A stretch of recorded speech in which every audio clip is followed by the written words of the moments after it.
I'm ready, Sarah. Okay, go ahead. Good afternoon. It is Monday, October 18th, and this is the Subcommittee on Social Equity, Diversity, and Inclusion. And I am Aisha Goins, we are calling this meeting to order. I want to read a land acknowledgement.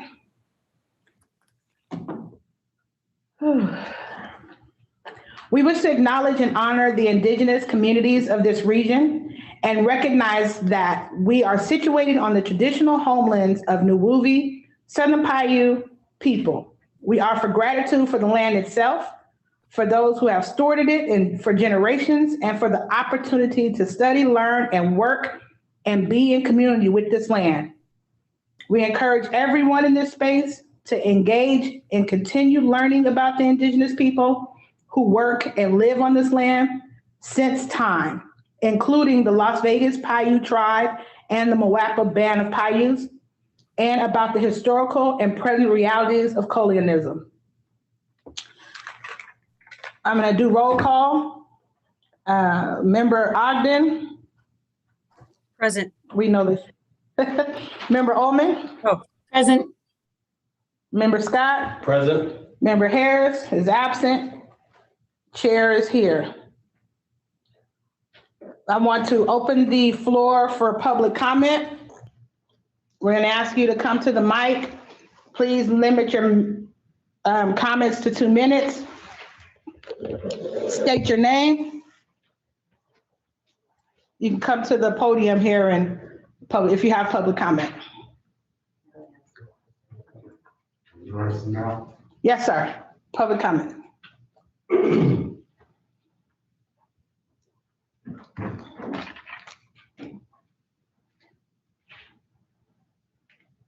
All right, if I take mask off. Yes. Speak. All right. Thank you very much for this inclusion and open opportunity with the community. We really appreciate it on all sides. My name is Paul Michael Burgess. I'm a business owner here in the state of Nevada. And I would just give a public comment to bring awareness that another opportunity for a license is available to the CCB to start that would not expand over the 10. If a business was to open a market, by opening a market in this business, you would allow a lot of the social equity and applicants of Las Vegas, the residents that are not able to get or have the money to open their own business, and would be able to use these food courts or marketplaces as a way to get into the industry. Also, take part in understanding how this operation works. It would be state taxes to the CCB. It would also be new licenses as far as to the state for new LLCs. And so you would be able to keep, just give one license. That owner would open a marketplace, and in that marketplace would be like a food court where there could be 50 other. We live in a state, I'm also a chef. We live in a state where there's a lot of cooks, chefs, sous chefs that are in this industry of cannabis that are coming up with their own ideas. This would give that opportunity for them to take part in this and open the business up of the cannabis industry for the social equity at a larger mass, and then you can use that as like a training program. So anybody that's inside that marketplace under that consumption license, they will learn the ways, they will learn the rules, the regulations, and the guidelines. So when it was time for more licenses to open up, they would be first in line like an accelerator. They would be first in line to go and open their own establishment, already knowing the rules and regulations, the guidelines of the CCB, the state of Nevada, and also whatever county, city, state that they're in. Thank you for your time. Thank you for your comment.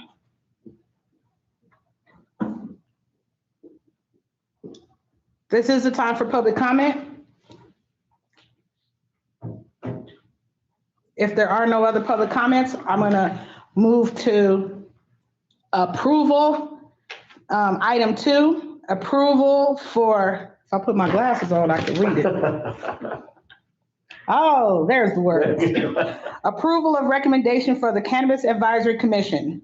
So we have a couple of things that we have discussed as a committee And I just want to openly commend everyone for their dedication to this issue, for their time, because I know that we're all professionals. We all have lives, and it took a lot for us to arrange our schedules to be present in this moment during this time. I've gotten a lot of feedback from the community on how well we've done, how people have completely enjoyed the process, and how transparent we have been in our conversation.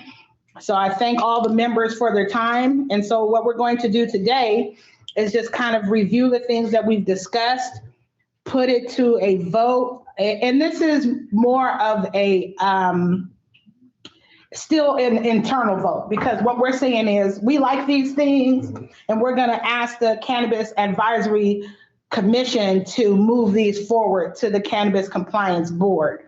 And so with that, one of the things I want to start with is the reduction of application fees. So what we discussed on the floor in this board, in this committee, is reducing the application fees two ways. One way, we decided that we should do 75% reduction for social equity applicants, and then a scale for those persons who were immediate family members of those social equity applicants. Do we still feel that way right now? Yes. Yes? Member Oman, Member Ogden?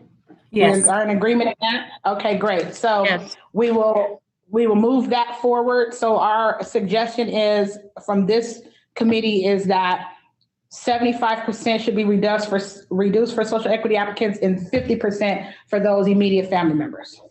All right, see, we're gonna move this right along. Look at us rolling. Look at us rolling. The subsection B is process for determining social equity applicants' eligibility. There was a lot of conversation about this, and I want to acknowledge that, I think I'll be out of order if I do this, but we did receive some public comments, and then at the end, I'll say those public comments, the people who gave us public comments at the end of this committee, I'll read them to keep myself in order. But we did receive some comments, and I think we're still along the lines of what the comments suggested that they would like to see. And so I'm just going to read that. I want to make sure that we all understand that we're not wanting someone to be 10 years prior to a nonviolent misdemeanor cannabis-related offense. We would like all persons who had a nonviolent or a misdemeanor cannabis offense. It's just that the state statute doesn't allow them to not be past 10 years. And so that's the reason why we're using that as the point. So we wanted them to be 10 years from a nonviolent misdemeanor cannabis or related offense, actually 10 years from prior to a nonviolent felony cannabis offense. The misdemeanor cannabis related offenses should be able to be sealed. And so any of those offenses. So we all agree on that, right? Yes. Okay. And just, as I'm going along, if you disagree, just say it. I think that's probably a better process. Okay. Go ahead. Can I have one clarification, Chair? Yes.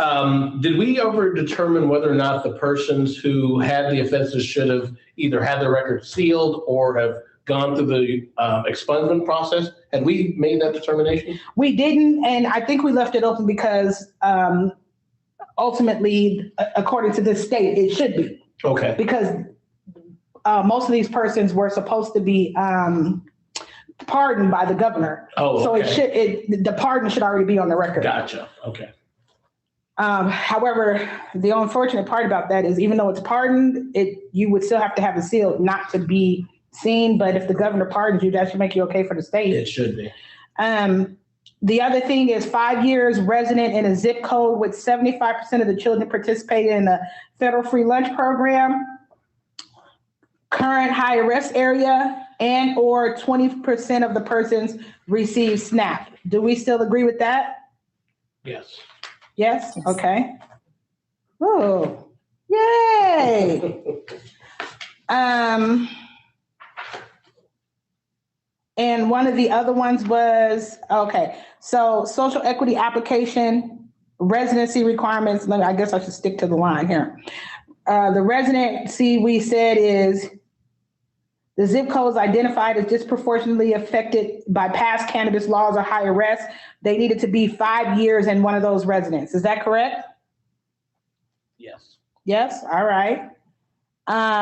We talked about history, consider criminal history. So we still agree that a sister, brother, mom, dad, son, or daughter can apply as long as they meet all the other criterias, right? They lived in a 5-year resident and zip code in this area.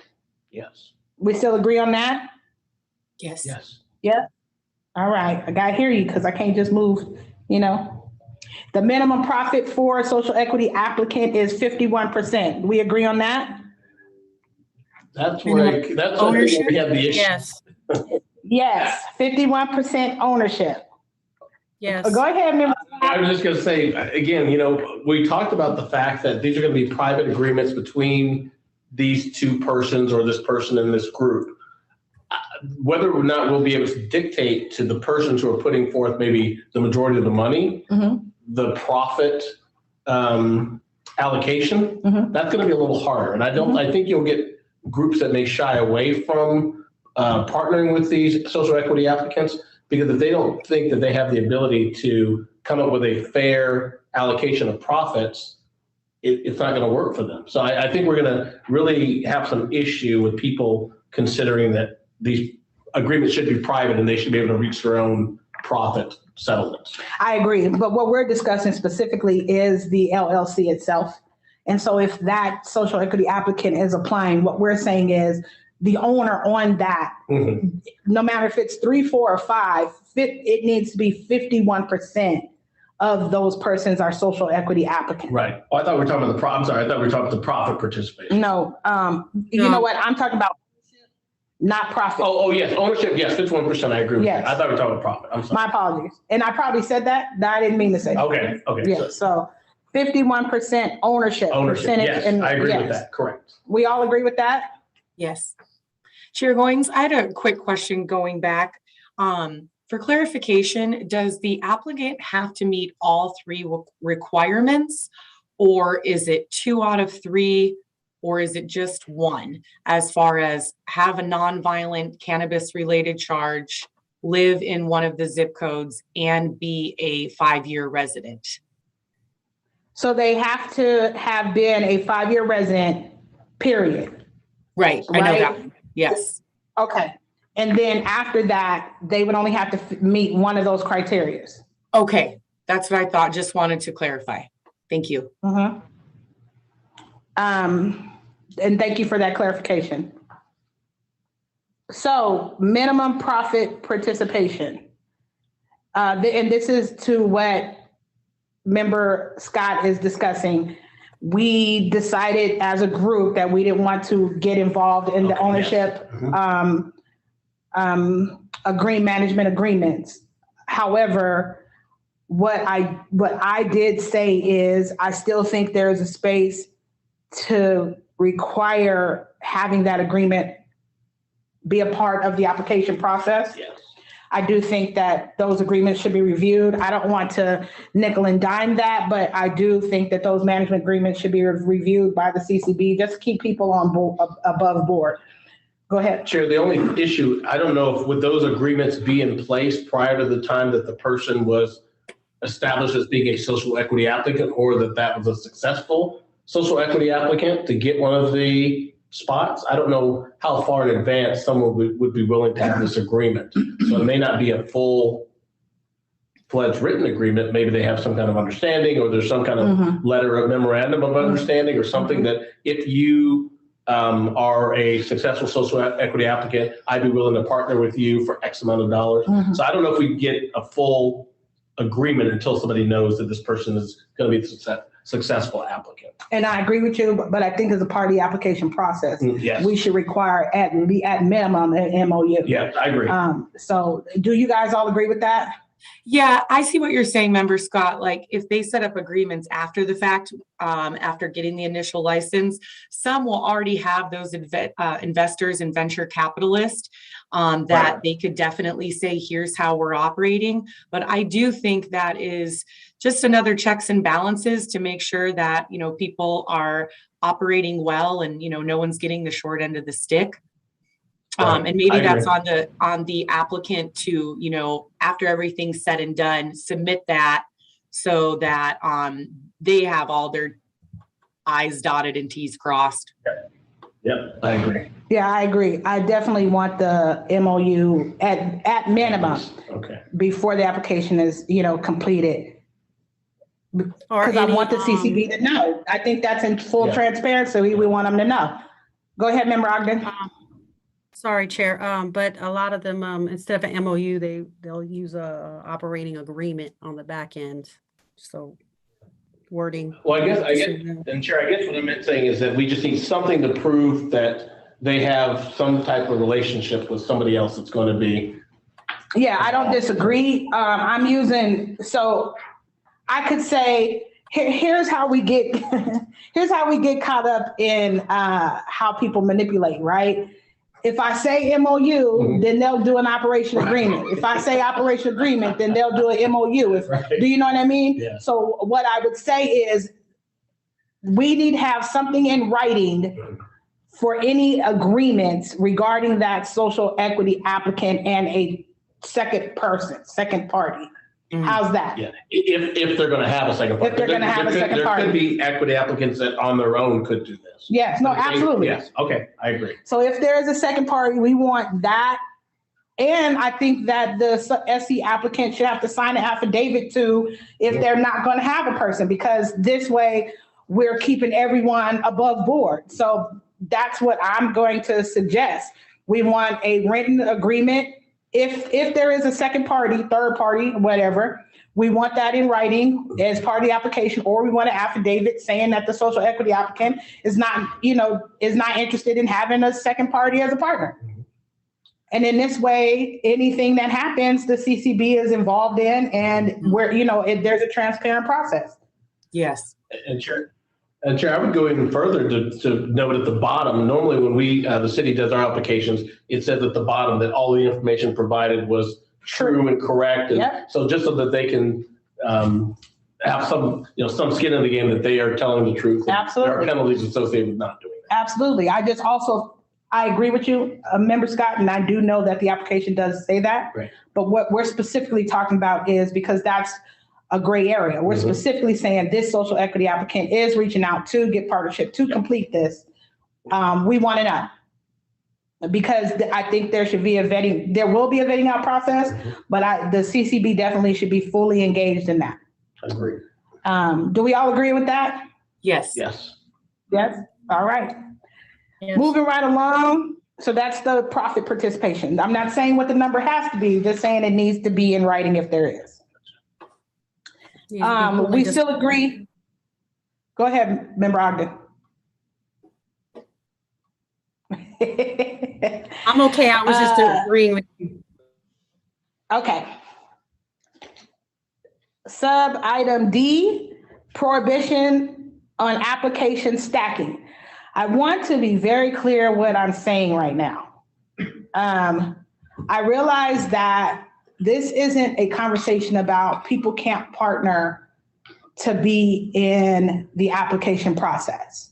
What I am saying is you can't start 5 different LLCs with your name and then apply for a social equity application.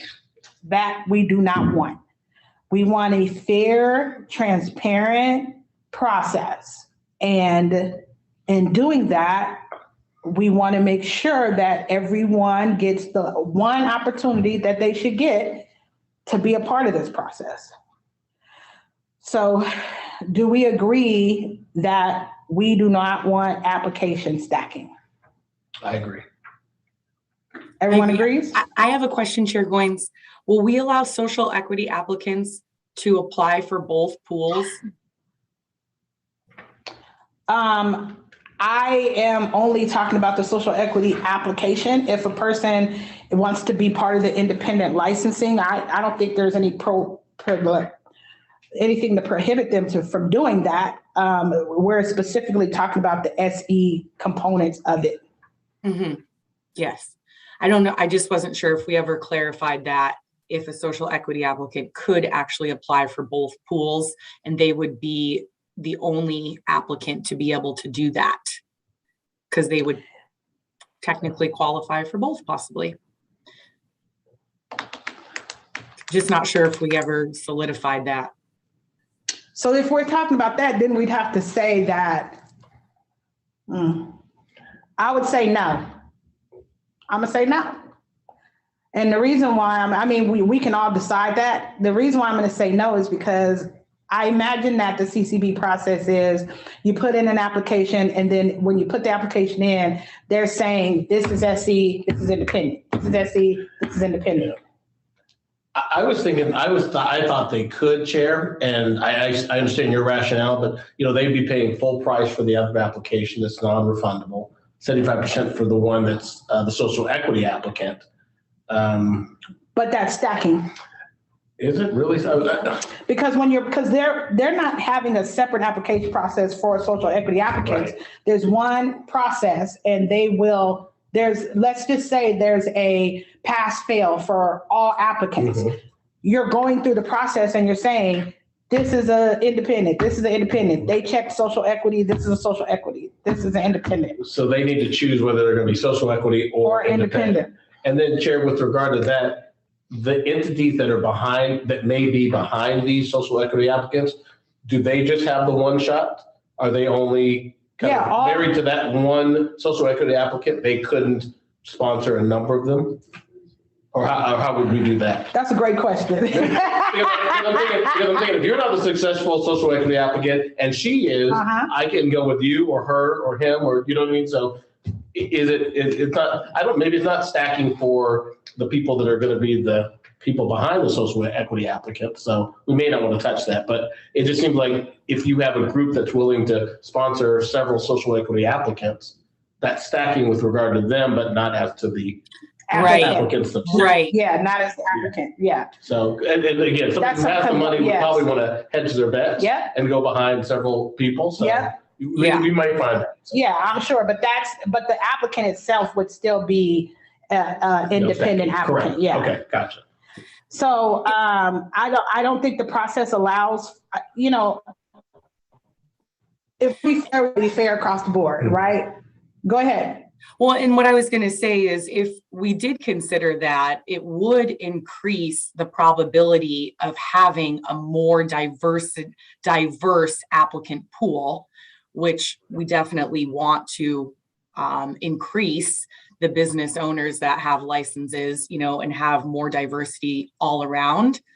So I just thought that might be a one more chance for a social equity applicant to win. And if they have the means to do that, that would give them just a small advantage. So that's kind of the thought process behind that.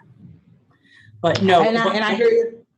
But what it doesn't do is, like you mentioned, have a bunch of investors behind people who those investors are really trying to get more. That's what we want to negate. Instead, we want to, increase the probability of just having a more diverse ownership in this market because we know there isn't much. I agree with you. What do you think, Member Ogden? I actually am more concerned about what Member Ullman's saying. I agree with her. The bigger concern is the stacking on people who do come back on the back end and try to just invest in a sense and put the social equity person in the forefront and then have those operating agreements on the back end. And so I think stacking should go across the board for the applicant, whoever's on the application, all the way across the board. I think that'll protect a lot of people from big companies coming in and really just trying to use them as a face. And then take all 10 and then suddenly they have their hands on 10 licenses because they just put money behind everybody. and really have the control. So if you, I think the stacking should go across the board. If you're on an application, you should, or your company or corporation's on an application, you should only be able to apply for what we said they should be able to apply for, 1 or 2 or whatever percentage that is. Okay. I think that keeps it fair and neutral. It does. So I agree. It sounds like we're split in this idea. No, I think we're okay. Okay. I'm good with it. No, Okay. no, I agree. I understand the rationale because again, you pick the person you think is going to be most successful for the social equity applicant, and you back that person, not back 10 people. And then so I'm okay with that. I'm good. No stacking across the board. And then we know that it's fair for everyone. I agree. Okay. It's funny what a difference glasses make. Licensing and limitations and fees. I have my notes that says what this is. What we are talking about is tiered discounted fees for current licensees that contract with SE applicants. I don't know if they can or can't do this, but I just want it on the record. Right. We have suggested that there be some kind of tiered discounted licensing fees for those persons that are doing business with social equity applicant. I think that it's important to offer some kind of probability, because we're always taking from licensees, and I'm always an apologizer about the industry. So, what do you guys feel about that?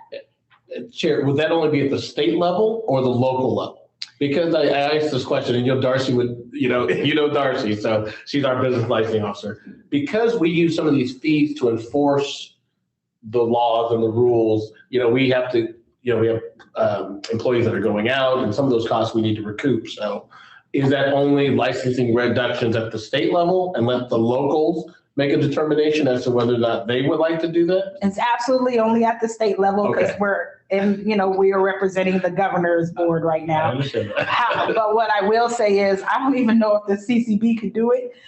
This is just, some suggestions that I'm making. As we discussed it, it's on the list. What do you guys think? I can't specifically think of any incentives that we would give a current operator, a vendor, to partner with these social equity applicants. I think they're all going to increase their sale of cannabis, and everyone's going to want to be the person who is sending the deliverables to the consumption lounges. So I think if anything, the ball will be in the consumption lounge owner's court with everyone wanting to be their delivery person. So personally, I just can't think of any specific things at this time. But they're all going to be selling more cannabis, and that's the benefit for them, is they now have more outlets to sell from. And hopefully they make sure that they operate with that social equity applicant just as well as they would with an independent license. Yeah, I think that I hear you, Member Ullman. Professionally, there's never a reason for one business to choose another business over another. And what I really was trying to do was incentivize that these social equity applicants are a more favorable business versus an independent lounge or the current business retail licensing that they will already have. And so what I was trying to do is, show the relationship to be a larger value to those current licensees. I do realize that, some of the licensees will see this as a marketing probability, but then there are those licensees that will see this as it may be a hindrance to their business and how they do business flow. So that was the thinking behind offering an incentive. However, if we don't agree, that's okay. We can absolutely just move past it and move on to the next item. So we're basically just requesting that they do give an incentive. We're not saying what the incentive would be. Is that correct? We could do that. I was saying a reduction in fees, making a suggestion, but we could just say, for the record, we could say, we'd like them to consider an incentive for the current licensees, and they can figure out what that incentive looked like. That's a better way to go, Member Ogden, because at least we're on the record saying, we just want to consider an incentive.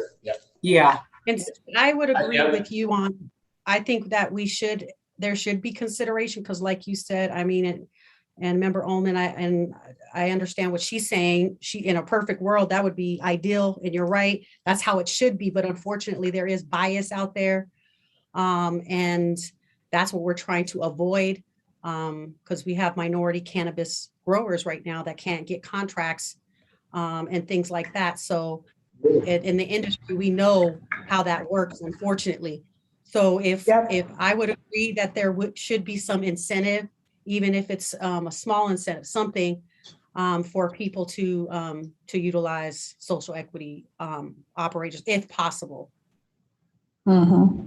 And to, Member Ogden, I appreciate you bringing light to how difficult it is for these mom and pop minority owned businesses, because we do have one that is going out of business based on that. So, I do think in the grand scheme of things, we want to incentivize, we want to give them the best opportunity to win. We want sustainability. That's, what's the point in having a program if it's not sustainable? So, yes, I'm just going to go on the record saying we would like to have some incentives considered for those social equity applicants to the current licensees to do business with them. We agree on that? Yes. Yes. Yep, okay.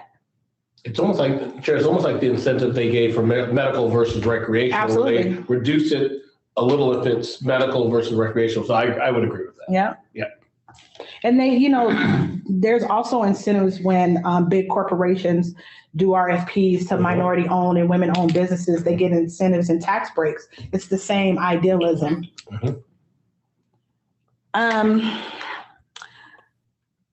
We are on sub item G, diversity applicant certification. Okay, so I love this part. What we want to happen is for those diversity applicants to be given special consideration in the independent licensing process. And diversity would be defined as women-owned businesses, minority-owned businesses, and veterans. And they would have to be certified as such. Now, one of the things that I want to point out is, the great staff here at the Cannabis Compliance Board, our Director Klimas is hiring some just phenomenal people who have done great work. I appreciate their assistance. And what has come across my desk is, even in the cannabis business, there are certifications specifically that will certify women, minorities for business. So we can, in good faith, say we want special consideration for those persons in the independent marketplace. And we know that they can get get certified as women-owned businesses, minority-owned businesses, and, the veteran status. So we still agree on this, right? Chair, did we talk about disabled or no? I know we had. Yes. Okay, disabled. And disabled, well. yes. Okay. And I'm glad that you said that. I didn't have it written down, but yes. Okay. Thank you very much. And yes, I'm in favor of that. Diversity defined as women, minorities, veterans, and disabled. We agree on that? Yes. Yes. What are you going to say, Member Ogden? No, I said yes, I agree. Yes. Okay, great. Oh, can you believe it? You're too quick, We Chair. went through it. So Chair, just a quick question. We didn't talk about, you mentioned they would have special consideration, or how would that look like? What does that look like? So what it could possibly look like, and I want to just, what it could look like is in the independent process, they could go first. They could have extra opportunities. They could, extra opportunities to win one. I don't want to put on the Cannabis Compliance Board what that consideration is because I don't know what their process is going to look like. But what we are asking is for them to give these persons a higher chance to get an application. Okay. It could be additional points or something, It could Chair, be- if they go with points. I don't know how Yes, they're it could be gonna do additional points. It could be, there is talk that there will be a lottery. It could be an extra lottery thing. It could, but the point is, I don't know what the process is going to look like. I don't want to speak to that. But what we're asking is that we want a more diverse market and we want these persons to have special consideration, a better chance at being in the pool, in the overall scheme. And are we supposed to suggest how they should get a better chance, or that's not really in our wheelhouse? No, we can. If you want to suggest it, you can. Yeah. I would lean more to leave it open. Oh, I would lean more to leave it open because what I don't want to do is find us suggesting a process and maybe like, yeah, that's a good process when they were thinking something completely different, right? So I want to leave it open and let the CCB, I want to put the ownership on them to, I know that our director is really focused on diversity and inclusion. I know that, that is his mindset. If even his staff shows that, and congratulations to him for that. So I know that me asking this is not going to go unseen. So if this subcommittee says this is what we want, they're going to take special interest in that and figure it out. And I can guarantee it'll be as fair as they can be without being sued. I was just about to say that. They're gonna get sued, but when you said that, but I imagine the process isn't going to be the same process they utilize for the dispensaries and the other issues. No. So this may be a completely different process. So I'm with you in favor of leaving it open. Yeah, I'd and leave then it let open. them determine Yes. what that looks like. Yeah. Great. Without being Yes. sued. Yeah. That's the ultimate That's the key. Huge. That's the key. job security for me, but that's the ultimate goal for We want a very transparent, palms up, face forward application process. And so, yes, if we all agree on that, then we're good. I agree. Oh, I Sounds agree. good. All right. This has been a great process. I have been stopped on the street, phone calls, asked to come into the offices to talk about this particular process and how we have handled the conversation. This has been a very difficult conversation to have. And especially because DE&I is something that people across the nation are taking a special look at. And what the ideas of that, these conversations that we have had have sparked conversation in other people's businesses and corporations, and how they are looking at their diversity, equity, inclusion, and how they are going to move forward and how they, introduce inclusion. I don't take any conversation that we've had here lightly, any argument, any disagreement, any debate. I appreciate everyone's focus and time and your studying and knowledge and wisdom and history that you brought to the table. It was important, it was needed, it was necessary. And this will go in history as, one of the things that when they're talking about the cannabis marketplace, one of the things that happened to change the face of cannabis in Nevada. And so I just want to commend you all for being here and for your expertise. And this isn't the last meeting, it's just the last meeting of this particular licensing. There's so much more to discuss as it relates to the cannabis marketplace in Nevada and how that looks in broad scope. There will be new licensing. This, we're talking about the consumption lounge license today, but that's just the first of many. I believe also, as the gentleman has said when he gave his comment, that there is a space to open this marketplace in unique ways. And I'm hoping to see that happen. And I think that as the Cannabis Compliance Board builds their team and their team gets more functional, they'll be open to expanding it with the proper oversight that is necessary to keep Nevada's marketplace solid. And so, I'm actually moving to public comment. Yes. And I'm sure the public will be interested in what's the timeline? Because I know this is our last meeting for the subcommittee. So what do you think the timeline is for moving this to the CAC or the CCB? What does that look like? So this was actually, this meeting was fast tracked because the CAC is meeting soon. Okay. So the Cannabis Advisory Commission, which is where these recommendations will go to, will be meeting within the next few weeks, and they'll be voting on all of the items from all of the subcommittees and what they advise to move to the Cannabis Compliance Board.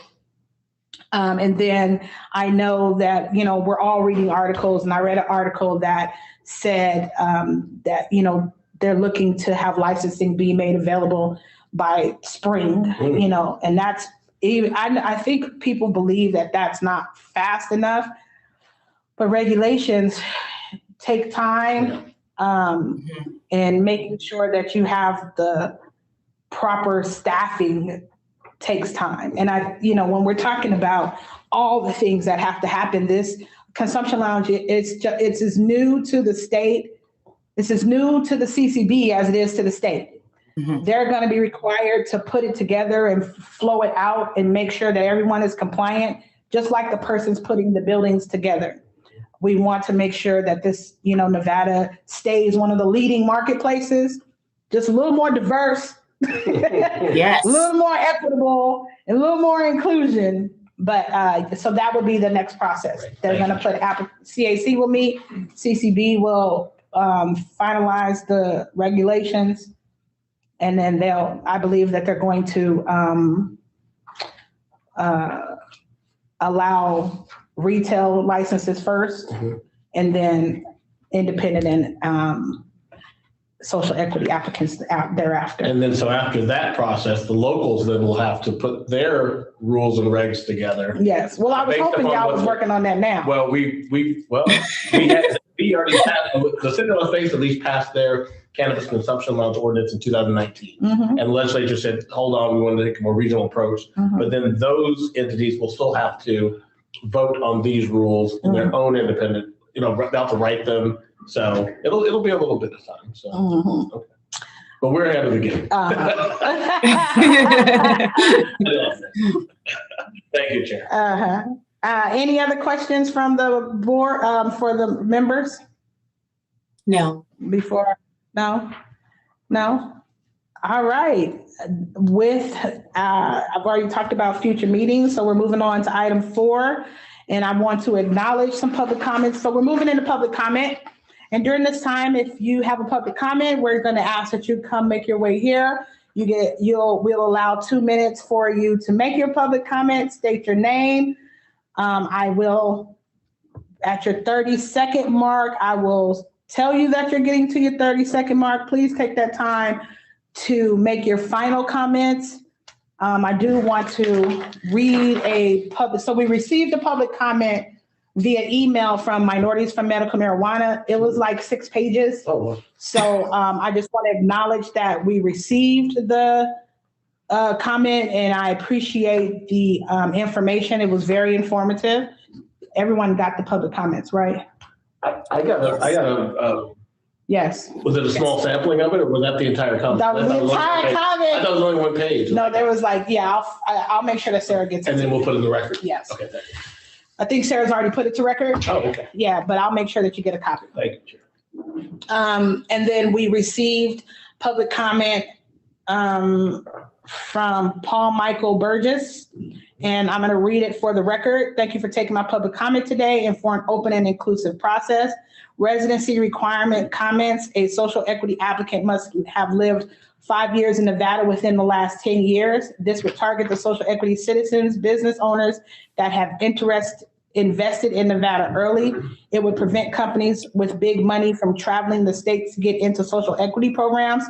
Applicants that have lived in Nevada have a connection. I'm stumbling because I can't see. Applicants that have lived in Nevada have a connection to the community it plans to serve, and data shows that these applicants are more likely to hire and make their team members out of citizens that have lived in Nevada for 15 plus years. Consideration of criminal history for applicants, immediately family members. Applicants or immediate family with a criminal history must be 3 years removed from conviction of felony and drugs. If the conviction is a crime of violence, applicant or immediate family member must be 7 years removed from conviction. Convictions of murder, hate, crime, sex crimes, crime against children, or crimes of violence causing great bodily harm will not be considered for social equity. Thank you for your time, and thank you for your comment, Mr. Paul Michael Burgess. Thank you. Thank you, I'm Rachel. Thank you for this opportunity. Thank you to all the members for these meetings. This is really important. I just had a couple of things that I wanted to say. According to the necessities, I would hopefully qualify. I wanted to find out a little bit more, if you can, in the next meeting about the pre-qualification checklist before people begin to try to put their money up because the application is non-refundable fee. Also, what's important to me is the plan with the license. So if, say, for instance, you were approved, what will be your plans? Well, for me, starting a company, which is called Sunflower Compassionate Company. While I work for the state of Nevada, I noticed that the kids in the foster care system, they get minimal counseling and a lot of medication. If my company was to be able to get a hold of one of these licenses, I wanted to start a nonprofit called Safe Base. Safe Base will be responsible for getting these kids an opportunity to play football, basketball, whatever extracurricular activity they want to do while they're in these treatment centers and foster care. A short story, I was in the middle of restraining a kid who was having a behavior, and I said, hey, let's play football. I don't know how to play football. When he jumped up and ran outside to play football, that showed me that while he's going to this treatment center, he should have an opportunity to play football. So if someone is going to get a license, maybe in their application, it should say, what are you going to do with your license? What are you going to do with the money? You can approve all the people you want to approve, but if they're not going to do anything to reach out, what's the use? If this is a social equity program, and if they want to go to the community, there should be some type of cause behind them also getting this so-called voting ticket. And the ownerships that are taking place right now with a lot of the companies, there's a particular company that I looked up all the licenses for, and it seems like they hold a lot of ties to applications. I can't say the name, I don't want to say the name, but what's the use of current ownership continuing, people that have license already, continuing to be able to get money off of minorities? That's just my opinion. Am I almost there? Yes, ma'am. I'm done? You have 30 seconds. Okay, thank you. Also, if I was to be approved, my reason would be because of the hereditary disease of Alzheimer's disease. I do at one point have an investor that I speak back and forth with by the name of Al Harrington. And his cause is because his mother has glaucoma, and so they decided they wanted to get into that field. So if there's not a reason, what's the purpose? That's all I have. Thank you. My name is Rachel. I represent Sunflower Compassionate Company. Thank you very much for your comment.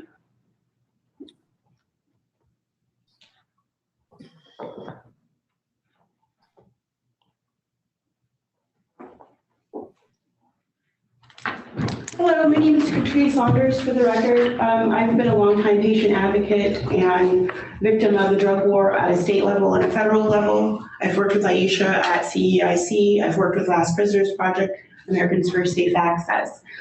I've dedicated more than half my life to being compassionate to those who need medical cannabis. I've also caught a federal case here in Las Vegas, state of Nevada, under Operation Chronic Problem, while helping over 800 patients get on the Nevada State Registry. I've also helped grand open the Source Nevada. I helped grand open the dispensary in Nevada. I've worked at Silver Sage, Glossate Edibles. I've worked at multiple locations in the industry, as well as help make people millions of dollars. At this late date, I shouldn't be advocating just for simple access to work in the industry. In regards to residency requirements, I've been displaced over the past few years. My kids live in other states. I've had to travel back and forth because my kid's father took him there when he was displaced from the drug war. Asking for residency requirements leaves me out, as well as the 10-year clause from having a felony, because my felony is only 7.5 years out. I shouldn't have to keep on getting penalized for nonviolent cannabis convictions when things are supposed to be legal, when you guys are supposed to be discussing social equity language and ownership. If you guys are really addressing social equity and social justice, that clause should be removed. I shouldn't have to still keep struggling and begging you guys with a deaf ear when I come to these meetings, when I'm still advocating for prisoners' rights, for people who have been disenfranchised by the war on drugs. They definitely deserve ownership, and it shouldn't be this difficult to have a pathway to do so. And with that, I just, I'm asking for a special session for you guys to really take a look, because I'm the voice for the voiceless. I only speak because I have a platform to do so. There's other people in my position that probably don't even know these meetings exist, because when they post them, they're posted on Twitter. Who in the Black community is on Twitter's CCB, or their meetings aren't posted at places where they should be, to where Black people would even know that these things are going on. So moving forward, I think that you guys also need to be reaching out, doing more community work so that people know that these meetings exist, because, you know, they really don't have any aware. When I ask people, do they know about social equity in Las Vegas, they tell me, no, they really haven't heard about it, or it's just really unfortunate that I'm still having to advocate for my rights as well as rights of others at this late date. So if you guys could fix this situation, it'd be greatly appreciated. Thank you for your comment. Thank you for your time.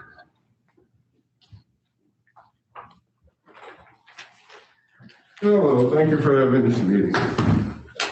My name is Jay Christopher Stokes, and I actually wanted to address one of the issues being 51% of the company is not always 51% of the profits, and that's what we're here to address.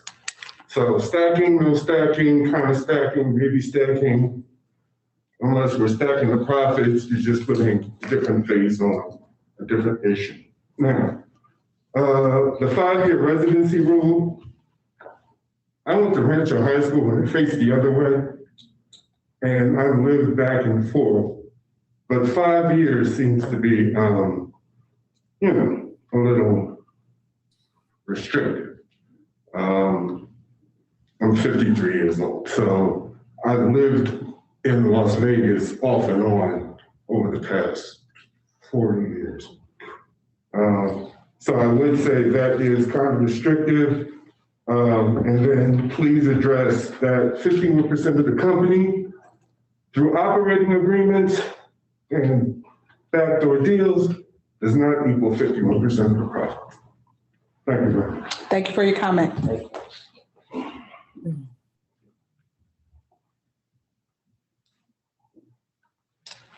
Is there any other public comment?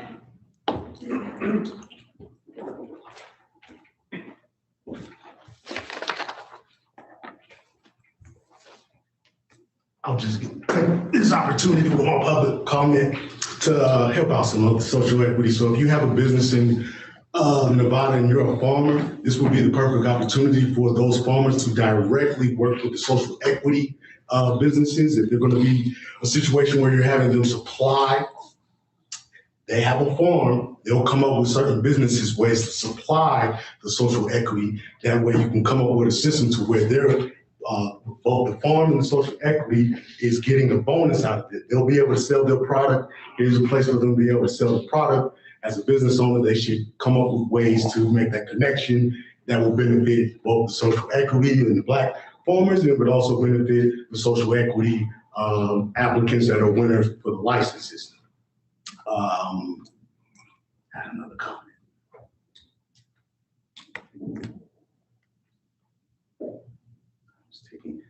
So a great way to start this process, if you're going to be starting a business in today's age, you need a pitch deck. A pitch deck will be the perfect way for a business to put in their business plans within 10 pages, present to the whatever board or meeting or commission is together to identify that this is a good business, that this applicant has done their research, they know about TAM, they know about SOM. So the CCB automatically understands, okay, what this applicant wants to do, what's their idea, do they know how to work this business, do they know the staffing, do they know the banking, all those situations, because banking is going to be a big situation in this situation.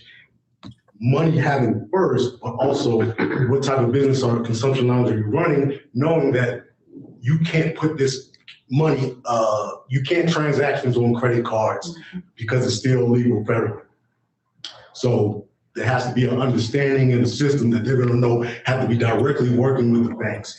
Also, a pitch deck is what you're going to need for an investor. If you're going to invest, if another business is going to invest with you, they're going to want to see what you have on the table. Does it make sense? Does it make dollars and cents? Is there any benefit to them? If you're a cannabis company that's going on right now, you don't need no discounts. You're making money over hand over fist. So that situation is you got to present something that's way beneficial to them. One of the things the CC Final 30 seconds, sir. has done that's really well is the discounting on the licenses.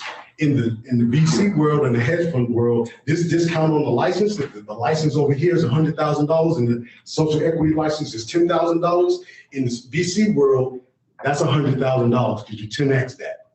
So you're allowing the social equity applicants to already present themselves, the VCs and hedge funders or financial or angel investors with, hey, I'm already bringing $150,000 or $200,000 because my license isn't the same as this other company. Thank you. Thank you for your comment. I promise you, this is the last time, but it's really important for the understanding that this is really about, I'm Rachel. Rachel, I'm going to give you one more minute because you gave your public comment, but out of courtesy, I'm going to give you 1 minute, okay? I appreciate it. All right, go ahead. Thank you. If it's really about the war on drugs, then I really believe that in these essays that the plans behind these applicants should be something that's looked at. What I noticed that drugs is still taking place.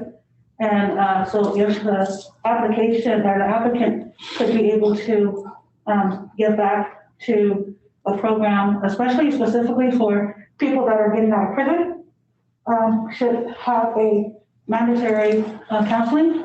Because what I've noticed lately that a lot of prisoners or people are coming out of prison on drugs and meth that weren't able to, they weren't on that at first. So if it's about drugs, these programs, these people with applications should be able to have something that's going to be able to give back to help people that are still in prison, that are going to prison and it's not getting counseling before being released, and end up back in that vicious cycle of getting returned back to prison because they're coming out on drugs with no counseling on how to get back into the community. Real quick, I had a friend that just got out. That's your time. Thank you. Thank you for your comment. Thank you. Any other public comments? I'd like to just say thank you, Chair, for running a really good meeting, the last 3 meetings, and we appreciate all your dedication to this process because it's difficult, and you did a great job. Thank you very much. It has been my pleasure. I always say I don't have to do this work. I get to do this work. I think people think that I say that as just like a call card. It has become a call card, but I do a whole lot of work I don't get paid to do. Community service is just that, serving your community. They tell me what to do and I try to execute it the best way I know how, but it's always my pleasure. It's one thing that I do that I love to do. With that being said, this meeting is adjourned. Thank you all for your time. Guys.